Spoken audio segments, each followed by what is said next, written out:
Hello, everyone. Welcome to my channel, US News 99. Welcome to Update News. Christina Ricci's tarot journey before Cat Full of Spiders book started when filming Now and Then. Christina Ricci learned an important lesson on the path to creating her Cat Full of Spiders tarot deck and guidebook. It may feel like an answer came from magic, but it really didn't. She exclusively shared in the latest issue of Us Weekly while promoting her upcoming Cat Full of Spiders tarot deck and guidebook. Our brains are what is magic. Ricci developed an interest in tarot after filming a scene for Now and Then where childhood friends visited a psychic for a reading. I just thought it was cool and interesting, she recalled.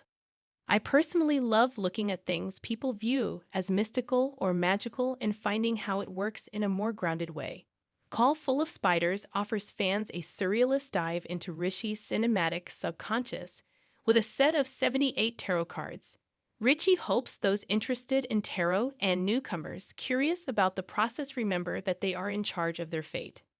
Tarot is a great tool to employ self-reflection, self-knowledge, awareness, and intuition to answer your own questions, she added. Cat Full of Spiders hits bookshelves on October 8.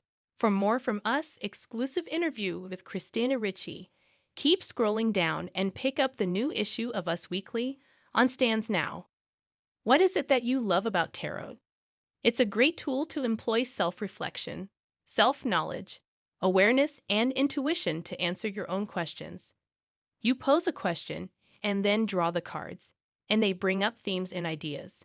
When you apply them, you are combining your own self-knowledge to come up with the answer. How has tarot helped you? It has always just been a fun hobby for me. The one thing tarot does do for me is help me to really know myself. As I've gone through my life, I've had more experiences, and that has changed my reaction to some of the cards. It reconnects me to who I am. What is the meaning behind the title Cat Full of Spiders? For me, it's a metaphor. As the cat goes through life, it keeps eating spiders. And when the spiders in his belly get crazy and start going nuts, the cat feels anxious. If the spiders are sleeping, the cat feels calm and warm. So it's a metaphor for as we go through life. We collect all these memories, experiences, traumas, moments that then predict and influence the rest of our lives. The guidebook explains each tarot card, from Death and the Hanged Man to Wheel of Fortune and the Magician, but this deck is special. Tell us more about that.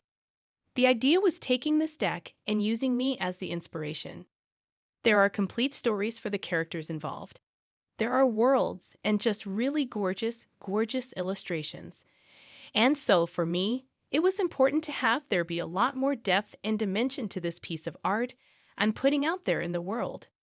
The goal is to draw people's who did you collaborate with on this project.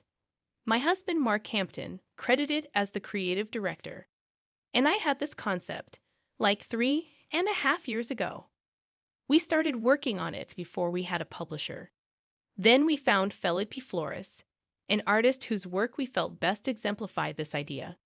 Then we all started collaborating with tarot consultant Minerva Siebel on the stories, the characters, and the world attention to all the different versions of ourselves that we can be and how much is inside of one brain and one subconscious. Who did you collaborate with on this project? My husband, Mark Hampton, credited as the creative director, and I had this concept, like 3.5 years ago. We started working on it before we had a publisher. Then we found Felipe Flores, an artist whose work we felt best exemplified this idea.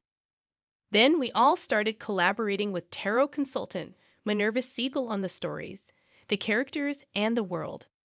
Please subscribe the channel. Share this with a friend. Thank you.